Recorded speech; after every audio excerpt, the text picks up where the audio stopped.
Nossa mensagem hoje, neste culto geral de doutrina, é sofrimento, a caminhada do cristão neste mundo. Sofrimento, a caminhada do cristão neste mundo. Vemos no texto lido o que Jesus falou a respeito daqueles que querem segui-lo, daqueles que querem viver uma vida digna como salvo, como seguidor do Senhor Jesus. E precisamos entender o que é ser cristão. Não é um cristão nominal, não é um cristão que conhece a palavra de Deus e não a pratica. É um cristão, irmãos, que ama o Senhor Jesus, que observa os seus ensinamentos, a sua palavra, e procura, através da renúncia, a autorrenúncia, manter distância dos seus desejos pecaminosos, das ilusões, das ofertas que este mundo oferece, e mantém sua comunhão diária, permanente com o Senhor Jesus. E para que isso venha a acontecer, é preciso que nós estejamos prontos para o sofrimento. O sofrimento. Eu tenho para mim, irmãos, que pregando o Evangelho e dizendo para os ouvintes que em eles aceitando a Jesus teriam que enfrentar sofrimentos, dificilmente eles aceitariam essa proposta de ser cristãos, de serem discípulos do Senhor Jesus. Hoje se prega um evangelho tão fácil, um evangelho que satisfaz muito bem o ego das pessoas, que elas se acomodam nos templos evangélicos, que elas aceitam as mensagens, são mensagens de autoajuda, são mensagens de autopromoção, são mensagens de prosperidade, de um reino aqui neste mundo. Enfim, um evangelho tão fácil de aceitar e de seguir. Porém, Jesus, ele veio pregando as boas novas, o evangelho que transforma, o evangelho que liberta, o evangelho que dá ao homem uma nova maneira de viver. E foi exatamente neste caminho que ele trilhou. Jesus não abriu mão da mensagem em conclamar os homens ao arrependimento, à mudança de vida. Ou seja, que os homens abandonem os seus pecados, os seus desejos, a sua vontade, e sigam exatamente os seus ensinamentos. Tanto que não era muita gente que seguia Jesus, era pouca gente, não era uma grande multidão, A grande multidão queria saber de milagres. A grande multidão queria a multiplicação dos pães, dos peixes, alimento. Mas eram poucos os que queriam ouvir as mensagens que Jesus pregava e queriam ouvir os seus ensinamentos. Tanto que, irmãos, aproxima-se dele um homem e pergunta: são poucos que se salvam? São poucos que se salvam? Jesus diz: porfiai por entrar pela porta estreita. Em verdade vos digo que muitos procurarão entrar e não poderão. Glórias a Deus, porque larga é a porta e espaçoso é o caminho que conduz à perdição, e são muitos que entram por esta porta, que andam por este caminho da perdição. Porque seguir a Jesus, ser seu discípulo, é na verdade enfrentar sofrimento. Sofrimento. Quem quiser ser meu discípulo, disse Jesus, negue-se a si mesmo, tome a sua cruz e siga-me. Não é fácil ser cristão, ser crente, ser salvo e viver aqui neste mundo tão revolucionado pelas forças do mal. Vocês sabem que Jesus esteve aqui entre nós durante 33 anos aproximadamente, e ele se constitui um exemplo, um modelo fiel para cada um de nós. Jesus teve que enfrentar as adversidades, Jesus teve que enfrentar o sofrimento. E eu estava meditando nesta tarde, e realmente, irmãos, Jesus, aos seus 2 anos aproximadamente, Herodes mandou matá-lo. Herodes havia sido informado pelos magos, e os principais dos sacerdotes disseram que era em Belém, segundo a profecia de Miqueias, que o rei, o Messias, havia de nascer. E os magos foram orientados por Herodes que fossem, e quando eles encontrassem um menino, voltassem para Jerusalém e informassem a ele que ele também queria adorá-lo. Herodes o Grande, irmãos, era um homicida, era um homem violento.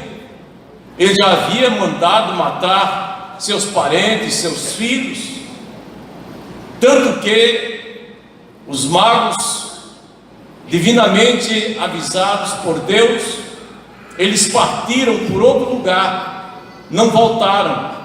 E Herodes, indignado, mandou matar todas as crianças de 2 anos para baixo, lá em Belém, Efrata. Então Jesus não tinha 2 anos, já enfrentou o sofrimento. O anjo apareceu a José e disse: José, toma o menino e sua mãe e vai para o Egito, foge. E José obedeceu.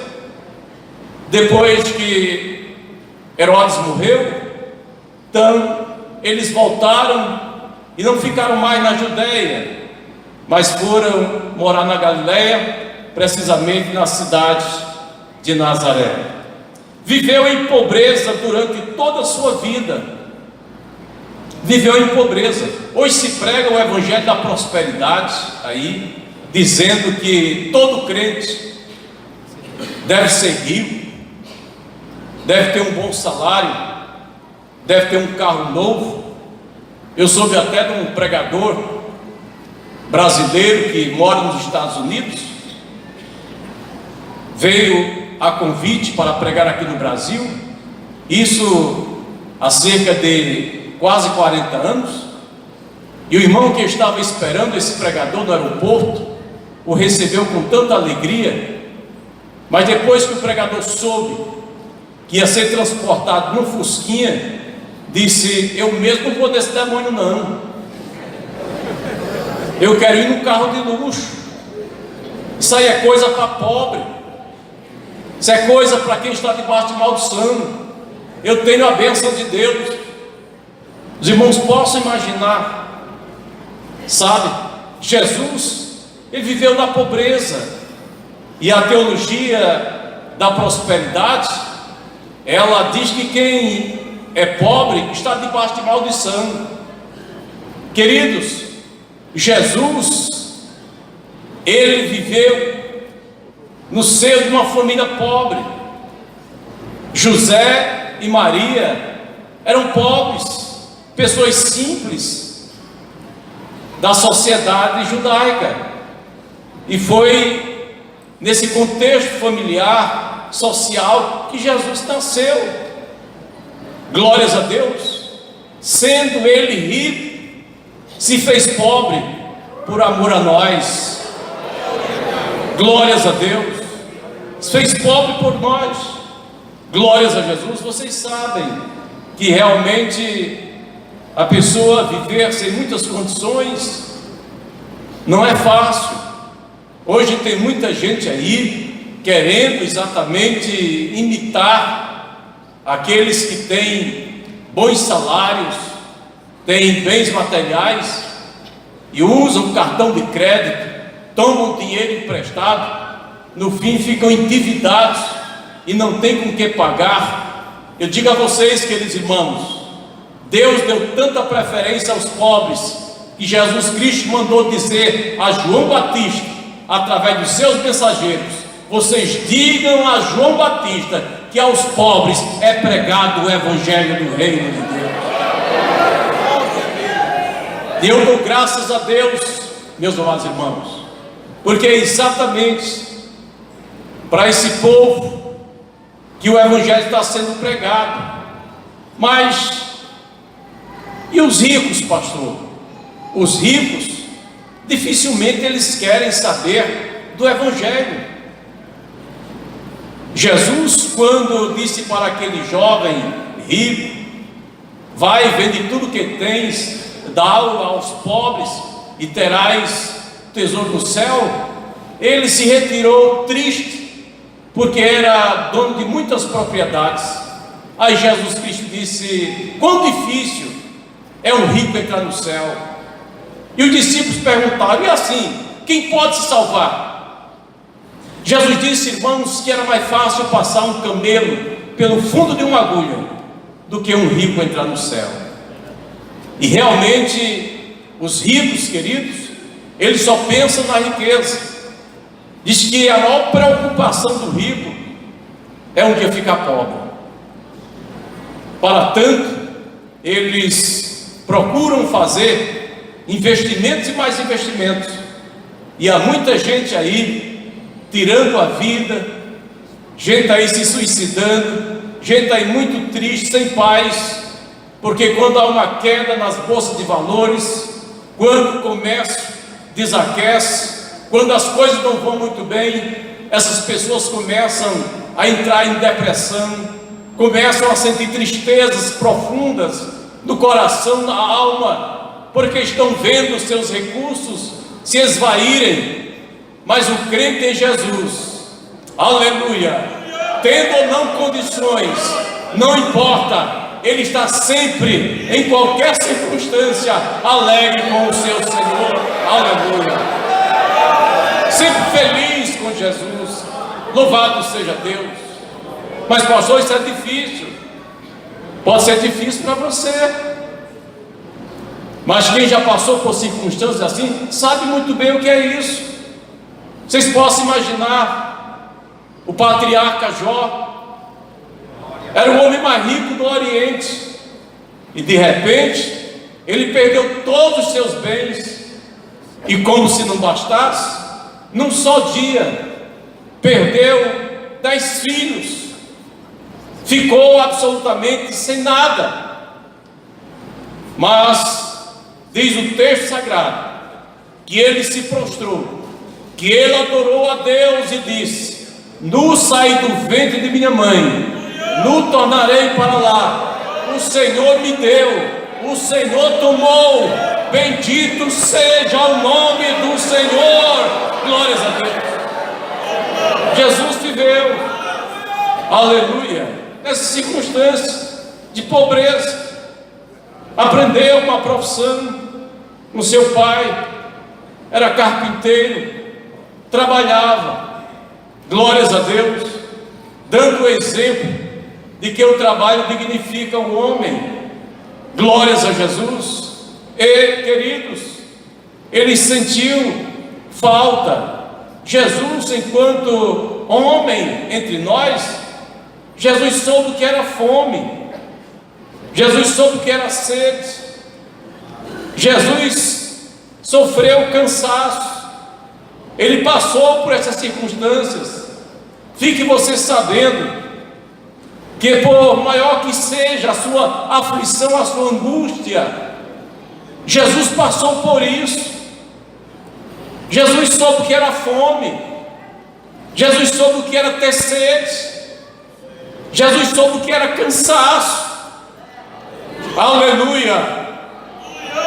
Jesus experimentou todas estas coisas, e Jesus é o meu exemplo. Aleluia, eu sigo a Ele. Louvado seja Deus. Não importa as circunstâncias, Jesus foi perseguido, mandaram matá-lo, não tinha 2 anos ainda, viveu uma vida simples, na pobreza, quiseram matá-lo na cidade onde viveu e cresceu, foi lá em Nazaré. Vocês imaginem, aonde ele viveu e cresceu. Jesus não era nazareno, Jesus era belemita. Ele nasceu lá em Belém, na região da Judéia, mas foi lá em Nazaré, uma cidade desconhecida, uma cidade, meus irmãos, que não vamos encontrá-la no Antigo Testamento, a cidade de Nazaré. Foi lá, naquela cidade, estava até no anonimato, que Jesus foi com seus pais e ali sentiu as vicissitudes, sentiu as dificuldades, as necessidades, passou por tudo isso, e foi lá, quando ele volta àquela cidade, já no seu ministério, seus conhecidos não acreditaram nele. Diz que Jesus não fez maravilhas porque a incredulidade do povo era grande. E Jesus Cristo diz que não há profeta sem honra a não ser na sua própria terra. E como se não bastasse, quiseram matá-lo, jogá-lo de um despenhadeiro abaixo. Mas Jesus passou pelo meio deles e conseguiu sair, porque ainda não era chegada a sua hora. Glórias a Jesus, aleluia. Chamaram de mentiroso, disseram que Jesus era um embusteiro, era um enganador, era um mentiroso. Será que alguém já disse isso com você? Alguém já lhe criticou quando você pregava o Evangelho, quando você falava da salvação, você falando a verdade e alguém dizendo que é mentira? Jesus experimentou isso. Disseram que ele era um embusteiro, um enganador, um mentiroso.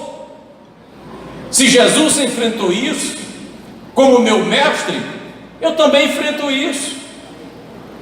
Alguém diz que eu sou mentiroso porque eu prego o Evangelho da verdade, prego o Evangelho de Cristo Jesus, nosso Senhor.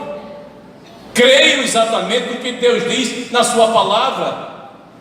Talvez na universidade, lá na sua vizinhança, lá no seu condomínio, alguém olha para você com um olhar de desdém e diz para você: você está enganado, você ainda crê que a Bíblia é a palavra de Deus? Se você crer, você é um quadrado. Se você prega este livro, você é um mentiroso.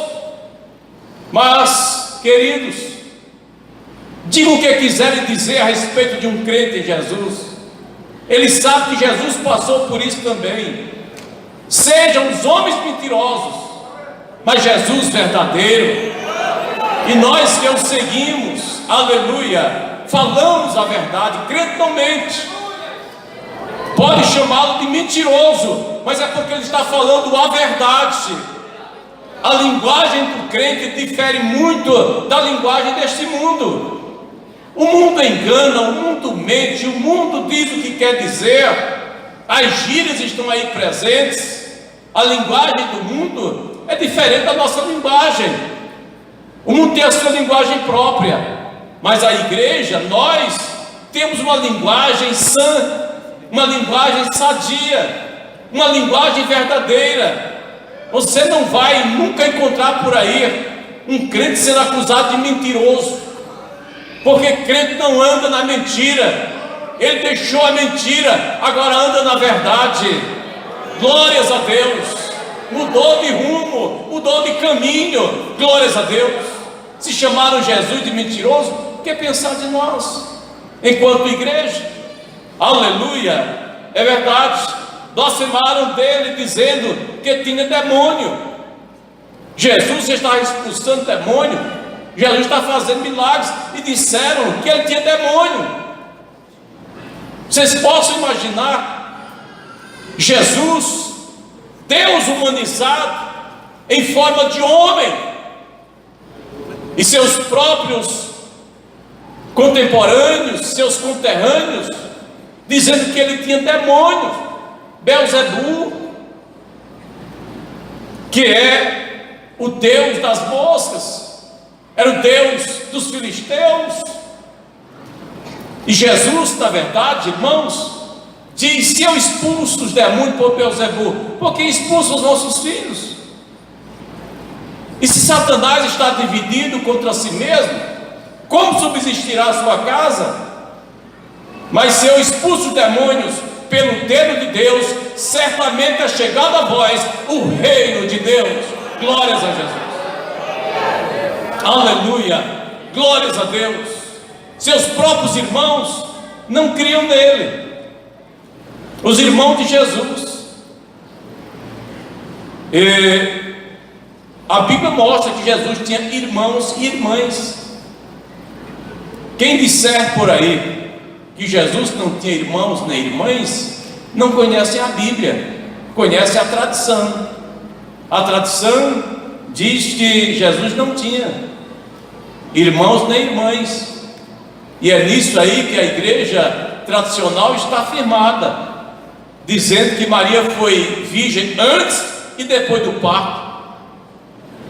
Isso é conversa, irmãos, para bobo dormir.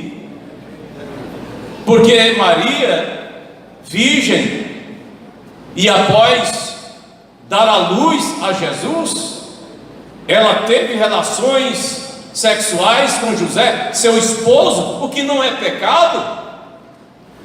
Teve outros filhos também, outras filhas. E Jesus, na verdade, no seu ministério, seus irmãos não acreditavam nele, porque ele pregava, ele vivia exatamente cumprindo a vontade de seu pai. Quem devia apoiá-lo, estar ali perto, devia ser seus irmãos, sua família. Mas o que acontece? Seus irmãos não acreditavam nele. Tanto é que Jesus diz aqui, meus amados irmãos, que quem quiser ser o meu discípulo, glórias a Deus, tem que aborrecer até os irmãos. Só que Jesus, irmãos, não aborreceu seus irmãos o aborreceram, porque ele era diferente. Jesus não nasceu como seus irmãos, e quando falo aqui de seus irmãos, me refiro aos seus meio-irmãos, porque Jesus era filho de Maria, mas não de José. Ele foi encarnado no ventre de Maria por obra e graça do Espírito Santo.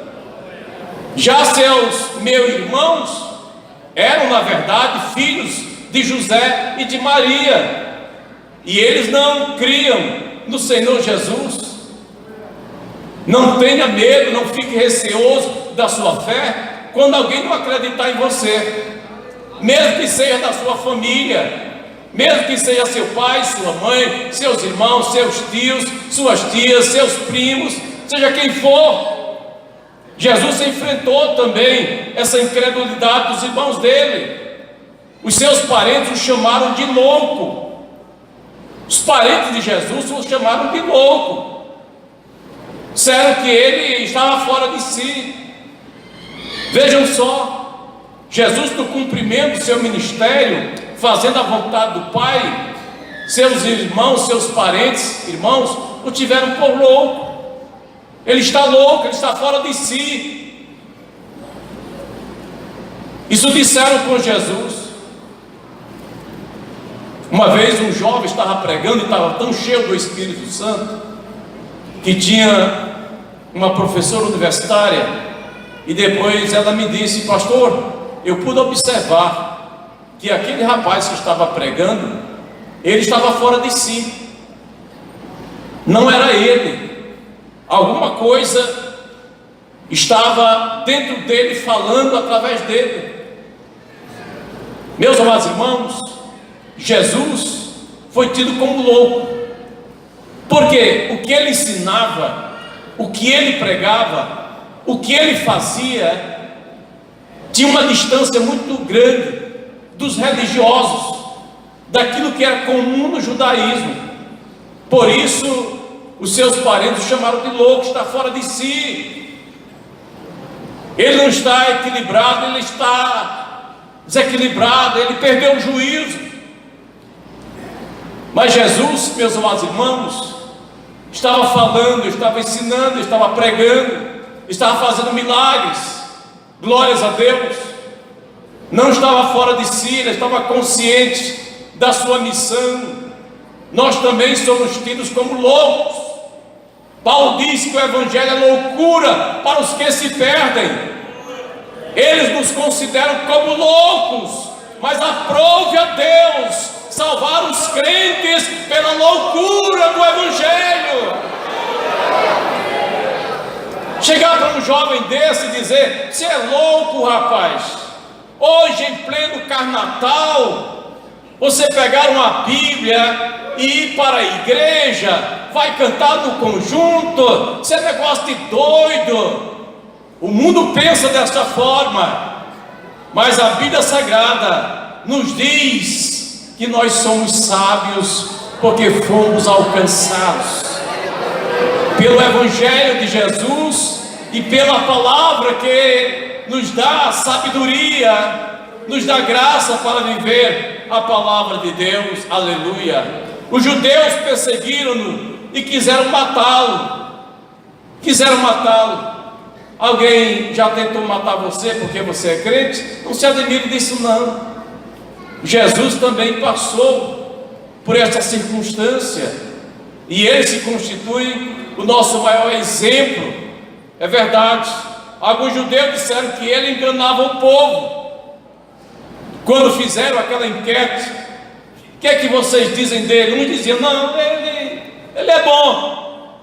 Já outros diziam: não, antes ele engana o povo. Era esse o pensamento dominante daqueles que estavam seguindo a Jesus, ou então daqueles que ouviram falar dele. Enfim, meus amados irmãos, ser crente, seguir a Jesus, ser seu discípulo, é ser ignorado pelo mundo. O mundo nos ignora, o mundo nos desconhece, porque a nossa praxe cristã difere em muito da praxe mundana. O mundo vive, irmãos, segundo os padrões deste mundo, e disse Jesus: o mundo jaz no maligno. Aí vem o príncipe deste mundo, disse Jesus, e o mundo está dominado. Esse pensamento anti-Deus são demônios que atuam na vida das pessoas.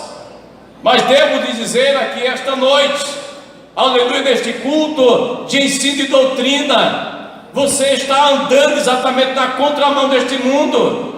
O mundo é que é louco, nós somos sábios diante de Deus. Jesus disse: meu Pai, eu te dou graças, porque ocultaste estas coisas aos sábios entendidos e as revelaste aos pequeninos. Sim, ó Pai, porque assim foi da tua vontade. Glórias a Deus. Sofreu abandono e humilhação, foi ultrajado. Todos o abandonaram na hora que a turba chegou lá no horto do Getsemane para prendê-lo. Todos o abandonaram. Glórias a Deus. Foi negado por Pedro, traído por Judas. Enfim, todos o abandonaram. Se você já foi abandonado alguma vez, saiba de uma coisa: Jesus também o foi. Se você já foi discriminado, se você já foi jogado lá no canto, saiba de uma coisa: só por causa da sua fé, por ser discípulo de Jesus, não fique com medo, não fique temeroso, não fique triste e nem fique murmurando de Deus. Se você está sofrendo desprezo, se você está sofrendo calúnia, se você está sendo humilhado, ultrajado, porque é crente, glorifique a Deus por isso. Aleluia, glórias a Jesus, louvado seja Deus. Sofreu agressões físicas, bateram com uma cana no seu rosto, deram-lhe bofetadas, colocaram uma coroa de espinho na sua cabeça, foi açoitado. Enfim, irmãos, Jesus, ele estava deformado ali na cruz do Calvário, depois de uma noite inteira sem dormir, cansado, açoitado, maltratado, seu rosto ensanguentado, suas costas dilaceradas. Lá estava ele no Calvário, dando a sua vida, glórias a Deus, sofrendo a dor da morte, tomou sobre si as nossas enfermidades, tomou sobre si os nossos pecados, aleluia. E às vezes fico pensando, que foi que aquele ladrão que estava à sua direita olhou para ele e não viu um malfeitor, um homem feio? Capítulo 53 de Isaías: olhando nós para ele, nenhuma beleza vimos para que o desejássemos. Ele traça ali exatamente do Calvário o que foi que aquele malfeitor viu: que Jesus era um rei, um homem com uma coroa de espinhos, inchado, ensanguentado, condenado. Mas ele olha para Jesus e disse: Senhor, lembra-te de mim quando entrares no teu reino. Ele viu em Jesus um rei, glórias a Deus, ensanguentado, maltratado, sangrando, mas ele era rei. Jesus, que havia permanecido calado até aquele momento, Jesus agora abre a sua boca e diz para aquele malfeitor arrependido: em verdade te digo que hoje estarás comigo no paraíso. Aleluia. De sorte que nós somos cristãos, nós somos discípulos de Jesus. Se Jesus passou por tudo isso,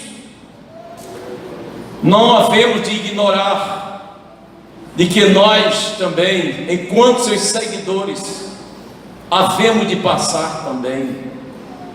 Se Jesus passou por este caminho tão apertado, este caminho tão estreito, de tanta perseguição, de tanto sofrimento, de tantas agressões verbais, de tantas agressões físicas, se Jesus passou por tudo isso, nem os seus irmãos acreditavam nele, Seus parentes queriam prendê-lo porque ele estava como que louco para eles. Não devemos ignorar que o que acontece conosco aconteceu com Jesus também. Ele é o nosso modelo a ser seguido. Não viveu para agradar os homens, ele viveu para agradar aquele que o enviou. Glórias a Deus. São 21 horas e 14 minutos, não vai dar para nós concluirmos, mas na próxima sexta-feira nós estaremos falando aqui sobre o sofrer do cristão e os benefícios em seguir a Cristo Jesus, nosso Senhor. Que Deus abençoe a todos maravilhosamente, que nós possamos ter, aleluia, não vou dizer ídolo, porque isso é uma linguagem mundana, mas nós temos, meus amados irmãos, como modelo, como padrão a ser seguido, a pessoa de nosso Senhor Jesus Cristo. Louvado seja. Vamos ficar em pé, vamos orar, vamos agradecer ao nosso Deus e Pai. Glórias a Jesus. E na próxima sexta-feira estaremos dando continuidade a esta mensagem. Eu li que Jesus fora preso de dor.